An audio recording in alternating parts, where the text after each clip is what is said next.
You know? Good morning mga kalakwatsa. Nandito tayo ngayon sa Sampaloc Road sa Tanay Rizal dahil may pupuntahan tayong isang farm na malapit lang dito.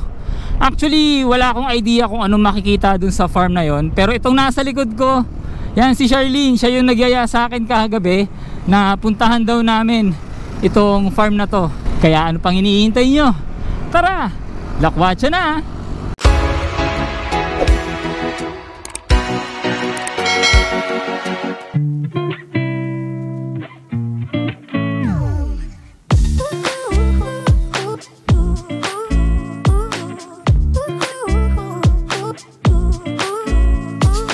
Bali yung pupuntahan natin ngayong araw, ang pangalan ng lugar na yun ay yung Mook Creamery Farm na matatagpuan nga dito sa Tanay Rizal. Nung tinay ko kagabi sa Facebook, ang nakita kong mga matatagpuan or makikita sa loob, kumbaga meron silang yung mga cow feeding, no? Magpapakain ka ng mga hayop, tapos meron din silang ano pa ba doon, overnight camping, tapos malawak yung lugar. Tapos ang pinaka ino-offer nga nila sa mga bisita ay yung buhay sa isang farm na masusubukan natin once na dumating tayo doon. Okay, so ito na sa kanan. Ayun oh, Mook Farm nakalagay. Kanan tayo.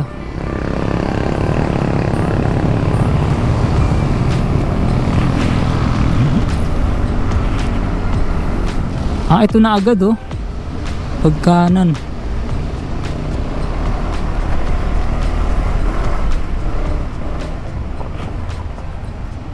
Na agad. Ayun, so bago tayo pumasok dun, magre-register muna tayo dito. Tapos ito, meron pala silang FB page, yung Mook Creamery.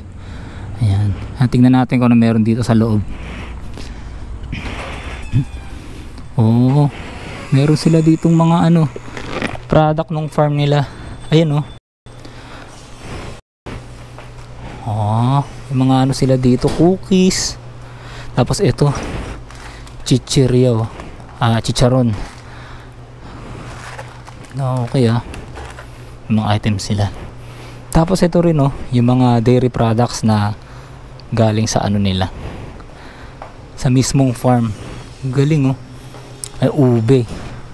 Ito din best seller nila, ube. Tapos may yogurt. Galing Tapos ito, chocolate milk, coffee milk, fresh whole milk, tapos strawberry milk. Ayos, mukhang maganda dito. Tapos meron pa silang t-shirt dun Okay, so papasok na tayo ngayon. Medyo malayo-layo pa daw yung rough road. Ang ganda ng lugar nila ang daming puno. Kasi ang presko nung ihip ng hangin. Halatang talaga, probinsya. Mga gaano pa kaya kalayo mula dun sa registration area? Tansyahin na lang natin. Maganda yung yung trail, in fairness. Medyo may semento rin naman. Medyo dahan-dahan lang tayo. Medyo malubak. Tsaka medyo pababa palusong. Dahan-dahan. Mukhang kaya naman ng adventure scooter. Siguro kung sa mga maliliit na scooter, kakayanin din naman. Hindi naman ganun kalalaki yung bato. Kaso yun nga, parang paalon-alon. Depende na lang din siguro sa sa skills ng rider o kaya ng driver. May nakikita na akong bubong. Ang ganda. Tanaw na tanaw yung Pililio windmill yun sa harapan panalo. Nakalagay dito New Zealand of Tanay. Ayun ang ganda. Wow, ang ganda dito. Panalo dito. Yun may mga din, ibang bisita na. Okay, so nandito na nga tayo sa loob ng Mook Creamery Farm. Tapos dito pa lang sa parking area, napakalawak na nung nila nung area dito. Talagang kala mo nasa New Zealand ka. Tapos ito, may mga malalaking puno ng mangga. Tapos meron sila dito parang playground. May mga siso, may mga duyan.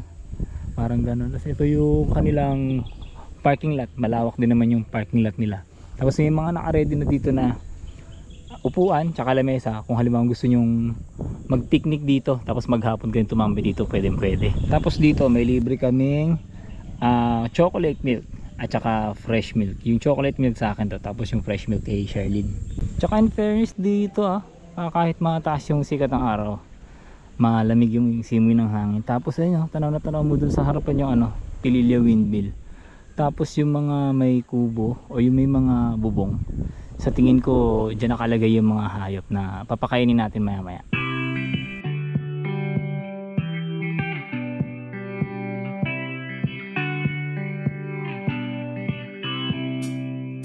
Dito yung kulungan ng mga baka. Tapos meron silang mga name tag.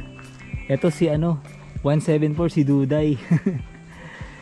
Tapos yung isa 177 si Xiaomei. Ang galing Korean, Xiaomei.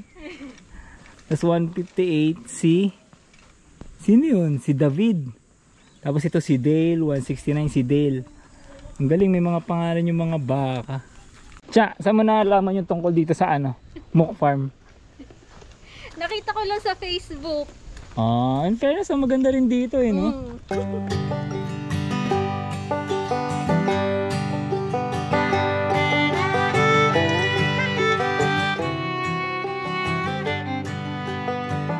Ayun tapos sa area daw dito sa kaliwa, yung campsite, yung information, pasalubong and restaurant.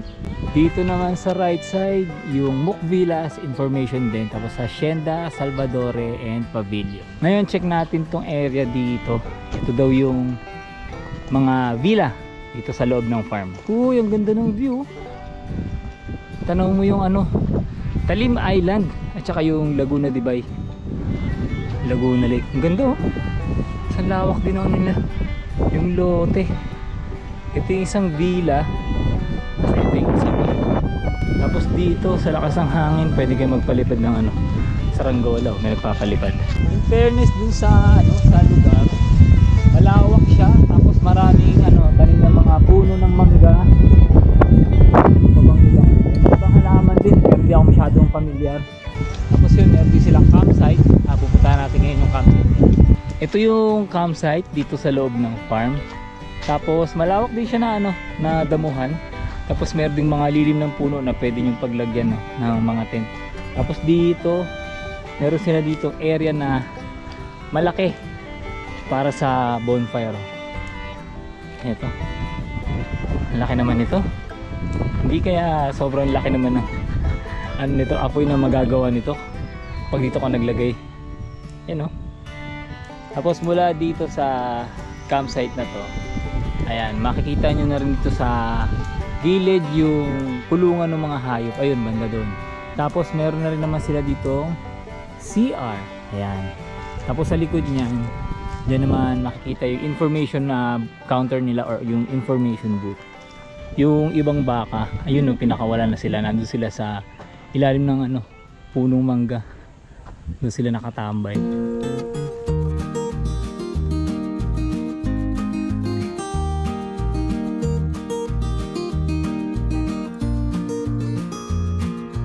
Ngayon naman magpapakain tayo ng mga baka. Pupuntahan natin sila doon sa baba.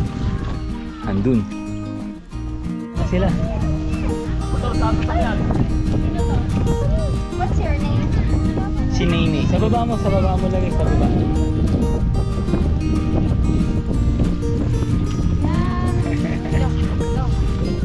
Nakawi na sila dadami. Nag-away na sila.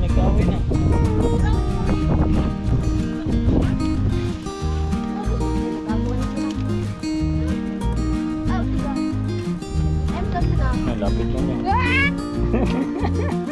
Lapit na sa'yo.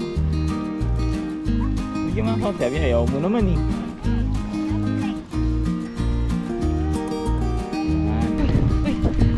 Lapit na nun. Lapit na. Anong pangalan niya? Si B. B, nakalagay sa kanya B. Children. Okay, Evita. Evita.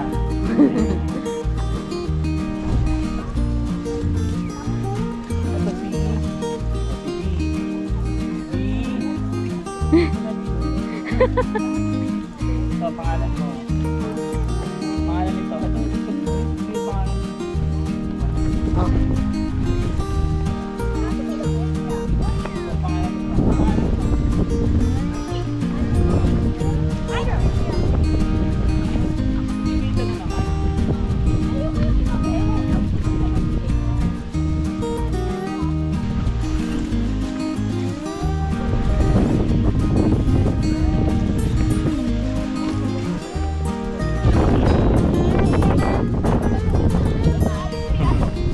Doon na siya nagpunta. Kamusta ang pagpapakain? Masaya. Willing ka na bang pamuhay sa farm? Pwede. May mga baka dito na ano, na malalaki. Tulad nito, malaki siya. Ito. Yan daw yung mga baka na ano, galing pa daw talaga siya ng New Zealand. Tapos yung mga maliliit na baka, yan na daw yung mga pinalaki at ipinanganak dito sa loob ng farm. Ngayon naman ang gagawin namin ay battle feeding naman daw sa mga baka. Pupunta kami doon tapos magpapadede tayo ng baka. Saan ka ba sa dulo? Sino sa dulo? Si Rene. Ito tayo dito tayo sa dulo. Si Rhea.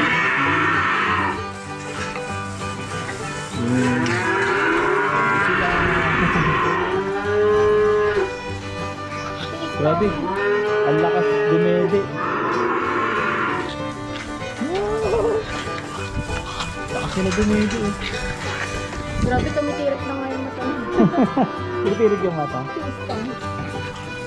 Yan, ito si Rhea. Yan, si Rhea, tapos ayun si Istong. Ito po, obus no.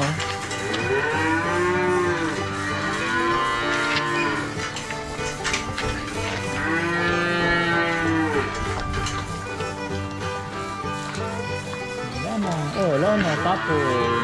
Lona. Bulunan. Uy! Nabulunan siya. Dahan-dahan lang kasi. Uy, hindi ba?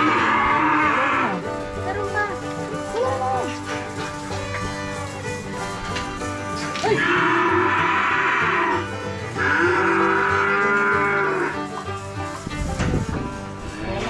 Lona, bye-bye. Meron pa yun, meron pa. Ayun, itayo mo.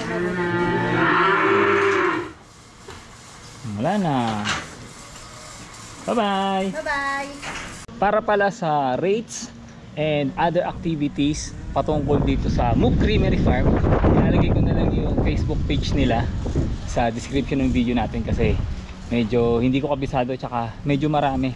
Para doon na kayo sa kanila rekta magtanong patungkol sa mga ino-offer nila sa loob ng farm. Shoutout pala kay Buddy Charles sa pagbibigay sa atin ng visa para mapuntahan natin yung Mook Creamery Farm na matatagpuan sa Sitio Kay Barbon, Barangay Plaza Aldea, Tanay Rizal. Kaya hanggang dito na lang at huwag na huwag kakalimutan na ang buhay ay masaya kapag may halong lakwatsa. Salamat!